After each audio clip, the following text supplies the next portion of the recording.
My girlfriend said, "I don't think you're enough for me anymore." I looked at her and replied, "Then you shouldn't stay." I walked away that same day.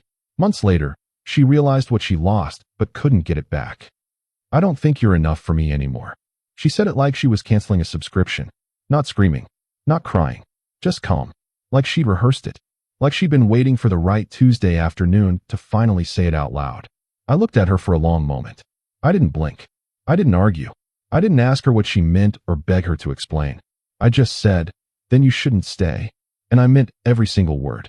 She blinked first. I don't think she expected that. I don't think she expected me to walk out of that apartment 20 minutes later with a bag over my shoulder and not look back once. But I did.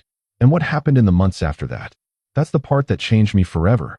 I need you to understand something before I get into all of it. I wasn't just losing a girlfriend that day. I was walking away from 2 years of my life. 2 years of inside jokes and Saturday morning coffee. 2 years of being someone's first call when anything went wrong. 2 years of building something I genuinely believed in. And the worst part? I didn't even see it coming. Not really. Or maybe I did, and I just kept telling myself it was nothing. That moment in the living room felt like a door slamming shut on everything I thought was real. I didn't realize it then, but that moment changed everything. If you enjoy real stories like this, subscribe, because what happened next changed everything for me. I was 26. She was 24. We'd been together for almost 2.5 years.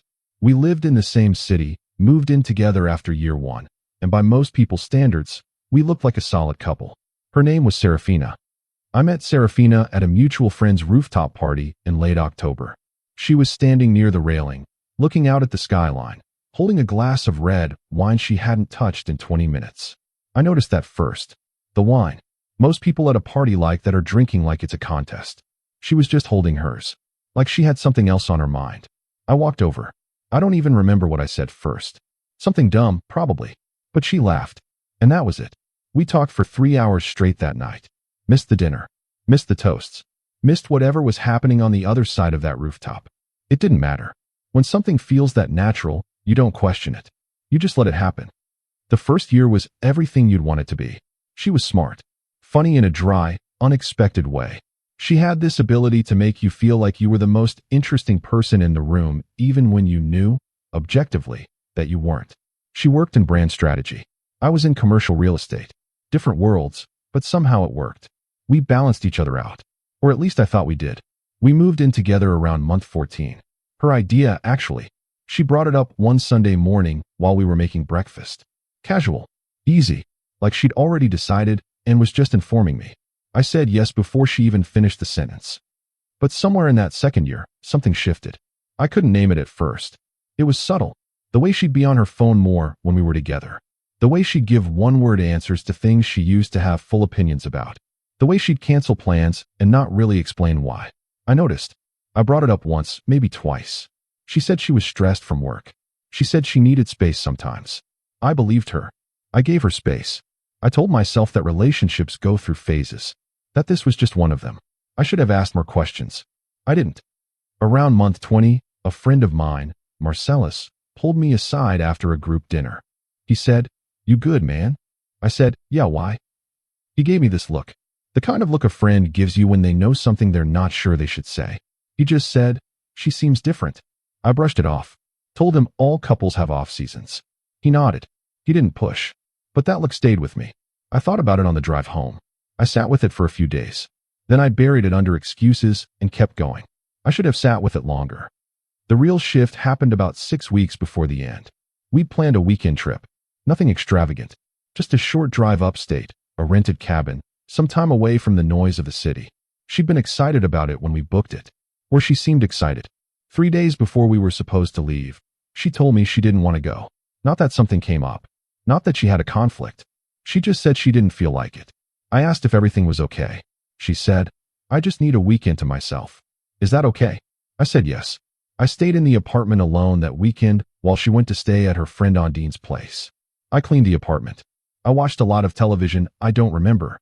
I told myself this was just her needing space. That it was normal. That I wasn't supposed to feel like something was wrong. But the feeling didn't go away. It just sat there. Quiet. Heavy. Right in the center of my chest. She came back Monday morning and seemed fine. Lighter, even. She kissed me on the cheek and made coffee. I watched her move around the kitchen and tried to find the thing I was missing. I couldn't find it, but I knew it was there. The week after that, things were almost good again. We went to dinner twice. She laughed at something I said. We stayed up late on Thursday, talking about nothing in particular. I started to think maybe the hard part was over. Maybe she just needed that reset, and now we were going to be fine. I was already planning what to do for her birthday in December. I was already thinking 3 months ahead. She was thinking something else entirely. I found out what that something else was on a Wednesday afternoon. I came home early. Nothing dramatic about it. My last meeting got pushed. I walked in around 4 instead of 7. She was sitting at the kitchen table with her laptop and a notebook. She looked up when I walked in, and her face did a thing. Just for a second. This flash of something I couldn't quite read. Not guilt exactly. More like readiness. Like she'd been waiting for this moment. She closed the laptop. She set down her pen. She looked at me and said, "Can we talk?" I set my bag down. I sat across from her. And she said it. "I don't think you're enough for me anymore." Flat. Clean. Like she was reading from a script she'd written days ago. I felt something cold move through me. Not anger. Not sadness. Something that was almost nothing at all. Like every emotion, I had just went completely still. I looked at her. I said, "What does that mean?" She said, "It means I've been thinking a lot, and I don't feel the same way I used to. I think I've outgrown this. I think I've outgrown us." Outgrown. That word. I turned it over in my head 3 or 4 times. Like I was checking it from different angles. Trying to understand how someone outgrows a person. Not a situation. Not a phase in life. A person. I asked her if there was someone else. She paused. 1/2 second too long. "No," she said. "This is about me and what I need." I nodded slowly. I didn't push it. Not because I believed her completely, but because the answer didn't actually change anything for me. Not right then. There was a long silence between us. She was watching me like she expected something. Tears, maybe. Or an argument. Some kind of performance. Some evidence that she had the power to break me open with that sentence. I didn't give it to her. I asked one more question. I said, "Is this what you actually want?" She said, "I think it's what I need." Not want. Need. A different word. I noticed that. And I stood up. I said, "Then you shouldn't stay." She blinked. She said, "What?" I said, "If I'm not enough for you, then you shouldn't stay. I'm not going to argue with you about my own value." I walked to the bedroom. I pulled out a bag. I put in what I needed for the next few days. I was calm. Completely, almost eerily calm. She appeared in the doorway while I was packing. She said, "Where are you going?" I said, "I'll find somewhere." She said, "You don't have to leave. I can go to OnDealing's." I said, "No, I'll go." I zipped the bag. I looked at her one more time. I said, "Take your time figuring out the rest of it. Don't rush." And then I walked out. I didn't slam the door. I closed it quietly. That felt important. I called my friend Kingsford from the elevator. He picked up on the second ring. I told him I needed a couch for a few nights. He didn't ask questions. He just said, "Come." That's a real friend. The first few nights were the strange, quiet kind. Not the falling apart kind. Just quiet. I slept on Kingsford's pull-out sofa and stared at the ceiling a lot. I replayed things. Not because I wanted to torture myself, but because I was trying to figure out what I missed. What the actual story was. Because I knew. I knew the version she gave me in that kitchen wasn't the whole version. "I've outgrown you" doesn't come from nowhere. That kind of certainty takes time to build. A few days after I moved out, I got a text from Serafina. She said she hoped I was okay. She said we could talk when I was ready. She said she was sorry it came out the way it did. I read it 3 times. I didn't respond. Not because I was playing games, but because I genuinely didn't have anything to say yet. A week after that, I heard from Eulalia. Eulalia was a mutual friend. Someone we both knew from that same rooftop crowd where I'd met Serafina. She texted me and asked if she could call. I said sure. She said, "I need to tell you something, and I don't want you to hear it from anyone else." I already knew what it was going to be. I think I'd known since that half-second pause in the kitchen. She said, "Serafina has been seeing someone. Someone from her work. His name is Torrance. It started a few months ago. I don't know how serious it is, but I thought you should know." I didn't feel the rage I thought I would. I felt something quieter. Sadder. Not because of the betrayal itself, but because of what it meant about everything she'd said to me. "I've outgrown you" was never really about me. It was just the version of the truth that was easiest for her to say. The real version was something she couldn't make sound as clean. I didn't ask Eulalia for more details. I thanked her. I hung up. I sat in Kingsford's kitchen for a long time. Here's what I didn't do. I didn't text Serafina and confront her. I didn't blow up. I didn't post anything. I didn't call her out in front of anyone. I just held it. And I made a decision. I was done. Not out of anger. Out of clarity. The kind of clarity that only comes when someone shows you exactly who they are. I found my own place 2 weeks later. A one-bedroom in a neighborhood I'd always liked but never lived in. Good light in the mornings. Quiet street. I started over. Not dramatically. Just practically. New space. New routines. I threw myself into work. I worked long hours and came home tired and woke up early. I spent weekends with Kingsford and Marcellus and a few other friends who I'd probably been neglecting without realizing it. I started running again. Nothing major. Just 30 minutes in the morning before the city got loud. I didn't post about any of it. I didn't need an audience for the rebuilding. Serafina and I had no contact for almost 2 months. None. Zero. Not a text. Not a check-in. Complete silence. I heard about her occasionally through the mutual friend web. Eulalia mentioned once that things with Torrance seemed to be going well. I didn't feel anything in particular about that. I wasn't numb. I just genuinely wasn't holding on to it. That surprised me. I expected to feel more. But I think when you finally see the truth clearly, the grief is different. It's not about losing the person. It's about losing the version of them you thought you had. And by the time I left that kitchen, that version was already gone. Month 3. I was at a bar with Kingsford and Marcellus on a Friday night. Nothing planned. Just dinner and drinks. Around 9 o'clock, I got a call from a number I didn't recognize. I let it go to voicemail. A few minutes later, I listened to it. It was Serafina. She must have gotten a new number. She said, "Hey, I know this is out of nowhere. I wanted to hear your voice. I wanted to talk. I think I made a mistake. Call me back if you want. No pressure." I played it twice. Then I put my phone back in my pocket. Kingsford looked at me from across the table. He said, "Everything good?" I said, "Yeah." And I meant it. I didn't call her back that night. I didn't call her back the next morning either. I thought about what I wanted to say. I thought about it for 3 days. Not because I was conflicted, but because I wanted to be honest. I didn't want to be cruel. I didn't want to leave anything unresolved either. Finally, I sent her a text. Short. I said, "I heard your message. I don't think talking would be good for either of us. I hope you're doing okay." She replied within 5 minutes. She said, "Please, just hear me out. I know I hurt you. I know what I did. Can I explain?" I put the phone down. I left that one unanswered. She tried again a few days later. A longer text this time. She said she'd been wrong. She said she'd confused something temporary for something real. She said things with Torrance fell apart fast. She said she realized when it was over that she'd been chasing something that wasn't what she thought it was. She said she missed me. She said she missed us. She said she thought about the trip we never took. The cabin upstate. She said she realized now how much she'd been throwing away while she was distracted by something meaningless. She said she was sorry. Genuinely, she said. She said she was so sorry. I read it all the way through. Twice. I didn't feel triumphant. I didn't feel vindicated. I didn't feel the urge to write back and say, "I told you so." I mostly just felt tired. Not tired of her. Just tired of the whole shape of it. The way it had unfolded. The way it always had to get to this point before someone started telling the truth. I called her the next day. Not because I was considering getting back together. I was certain about that already. I called because I thought she deserved an honest conversation. Not cruelty. Just honesty. She picked up on the first ring. She said my name and her voice broke a little. I said, "I got your messages." She said, "I'm sorry. I need you to know how sorry I am. What I said to you in that kitchen was wrong. The way I handled everything was wrong. I was selfish and I was confused and I hurt you and I hate that." I let her finish. She said, "I want to try again. If you'll let me. I know it would take time. I know it would take a lot. But I think what we had was real and I threw it away for something that wasn't. I want to fix it." I was quiet for a moment. Then I said, "I believe that you mean that." She said, "I do." I said, "I know.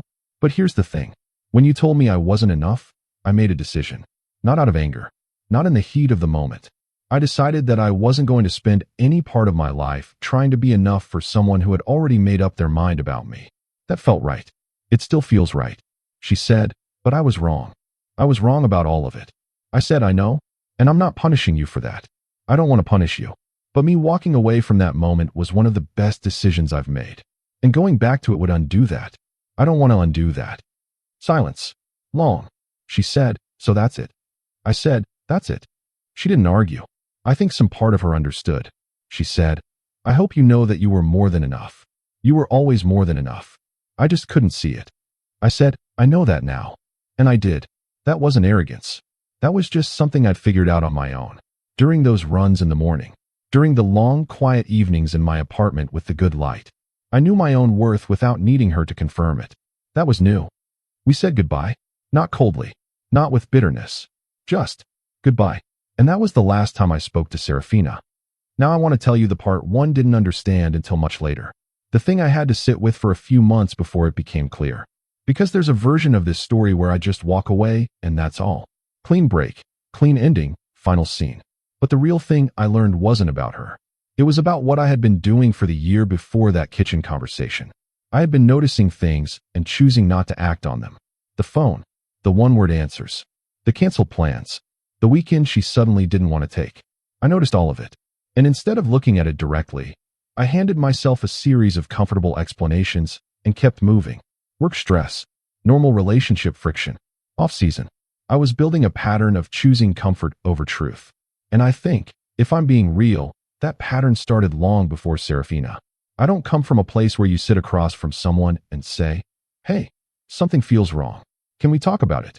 That kind of directness didn't come naturally to me. I had to learn it. And the way I learned it was through losing something I cared about. That's not a happy lesson, but it's a real one. I started having those direct conversations with myself first, sitting with discomfort instead of explaining it away, asking hard questions and actually waiting for the honest answer. It changed the way I showed up at work, the way I talked to Kingsford and Marcellus, the way I thought about what I actually wanted from my life. I stopped carrying the version of myself that needed to be agreeable and steady and enough. I just started being honest, quietly, without announcing it. A few months after that phone call with Serafina, I ran into a woman named Fiora at a bookstore on a Saturday afternoon. We reached for the same book. She got to it first. She laughed. I said she could have it. She said, have you read it? I said, twice. She said, is it worth a third read? I said, probably not for me, but definitely for someone reading it the first time. She laughed again. We stood in the aisle and talked for 20 minutes. She had a quiet kind of confidence, not the kind that announces itself, the kind that just exists. I asked if she wanted to get coffee. She said yes, just like that. Easy. I'm not going to tell you that Fiora fixed everything. That's not how it works. You don't get fixed by someone else. You get fixed by doing the work yourself, and then, sometimes, if you're lucky, you meet someone worth being honest with. But I will say this. The version of me that sat across from Fiora in that coffee shop was different from the version that moved into Serafina's orbit 2 years before. I knew what I wanted. I knew what I wouldn't accept. I knew how to say what I meant without flinching. And for the first time in a long time, I wasn't sitting across from someone hoping they'd decide I was enough. I already knew I was. Serafina reached out one more time, about 5 months after that phone call. Just a single text. She said, I hope life is being good to you. I smiled a little when I read it. Not bitterly. Just smiled. I typed back, it is. I hope the same for you. And I meant that too. No anger. No residue. Just two people who were important to each other for a season, and then weren't, and somehow managed to leave it at that. The thing about you're not enough is that it's designed to make you prove yourself. It's designed to make you shrink down to a manageable shape and ask for permission to stay. Most people do. Most people hear that and go into survival mode. They start auditing themselves, trying to figure out what they have to change, upgrade, improve, offer differently. They perform. I almost did. I felt that pull, that half second when the words hit me and my brain said, wait, what does she mean? What did I miss? What do I need to do? And then something else took over. Something quieter and more permanent. Something that just said, no. Not loudly. Not dramatically. Just no. And I walked out. Here's what I know now that I didn't know then. The people who are actually right for you will never make you feel like you need to qualify for them. Not once. Not in 2 years. Not ever. They'll frustrate you. They'll challenge you. They'll disagree with you and misread you, and sometimes say the wrong thing. But they'll never make you stand in a kitchen and wonder if you're measurable enough to keep. That kind of love doesn't ask you to prove yourself. It just makes room for you. The real version. The full, unedited, sometimes wrong, and sometimes brilliant version. That's the only kind worth staying for. People ask me sometimes, mostly friends who know the story, whether I regret leaving so fast, whether I should have fought more, whether walking out that quietly was a mistake. I always give them the same answer. No, Not for a second. Because fighting for something that someone has already decided to let go of isn't love. It's just prolonging the moment someone else already chose. I refused to participate in a slow version of an ending she'd already written. I walked out on my terms. I rebuilt on my terms. And I moved forward on my terms. That's the only version of the story I know how to tell. The apartment I found after everything happened still has that same good morning light. I drink my coffee at the window most days. I think about the things I want to build. The work, the friendships, the mornings, the quiet accumulation of a life that actually fits the person I'm becoming. I think about Fiora. I think about what it feels like to sit across from someone and not be calculating whether you're enough. I think about Kingsford showing up without questions. Marcellus giving me that look at dinner that I should have listened to sooner. I think about all the small moments I almost missed because I was too busy performing stability instead of actually living. I don't hate Serafina. I want to be clear about that. I think she was confused and maybe a little afraid, and she handled it badly. I think she convinced herself she wanted something bigger and then discovered that bigger isn't always better. I think she's probably not a bad person. I think she's just someone who made a series of choices that led to a moment she couldn't take back. We all do that. The difference is just in what the choices cost us. For her, they cost her something real. For me, they cost me something I didn't know I needed to lose. Sometimes, the best thing that ever happens to you doesn't look like a good thing at the time. It looks like a quiet Tuesday afternoon. It looks like two sentences that feel like a door closing. It looks like walking out into a hallway with a bag on your shoulder and not knowing what comes next. But if you keep walking, if you resist the urge to go back and argue about your own worth, if you give yourself the chance to find out who you are when no one is deciding if you measure up, something shifts, and you realize, somewhere along the way, you were never the problem. You were just in the wrong place with the wrong person at the right time. And leaving? Leaving was the beginning. She told me I wasn't enough. I told her she shouldn't stay. She left. And it turned out, the one who lost something that day wasn't me.